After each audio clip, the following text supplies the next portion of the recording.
when Jared and I had just started dating, we took a trip to Cedar Point with his mom, and we had spent the day at the park riding the roller coasters, and then there was just one left to ride, the Millennium Force. This is the only roller coaster I really hadn't been on at the time because it was the highest one there, and I'm afraid of heights. So I waited in line with them and was going to do it, but the whole time I kept telling myself how scary it was, how tall it was, how I was gonna feel. And by the time we got to the gate, I left. I went and I waited outside for them. I couldn't get on. And then fast forward many years, we went to Universal with our kids, and Addison wanted to ride a roller coaster, and Jared wasn't feeling well, so I had to go with her.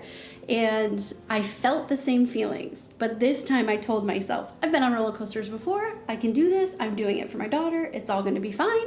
We rode it, we had a great time, it was awesome. Why am I telling you this? Because they were the same situation with different outcomes. What was different?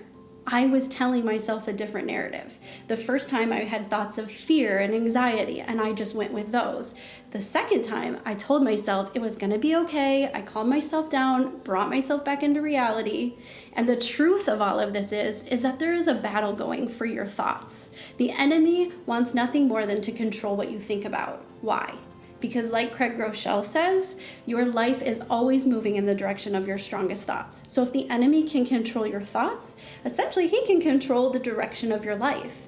But the Lord has something else to say about this. In Romans 12:2, it says, do not conform to the world, but be transformed by the renewing of your mind. How do you do that? Through the word of God. And in 2 Corinthians chapter 10, verse 5, it tells us, take every thought captive and then make it obedient to Christ. Some of us are just letting any thought come in and stay, and we're following that thought for our life rather than stopping to think, where is this thought coming from? Does this thought line up with the word of God? And if not, speak truth over it. We transform our mind through the word. Get into your word and see, what does God say about your life? What does he say about who you are? And then anytime you have a thought, this is what you compare it to. Does it match the word?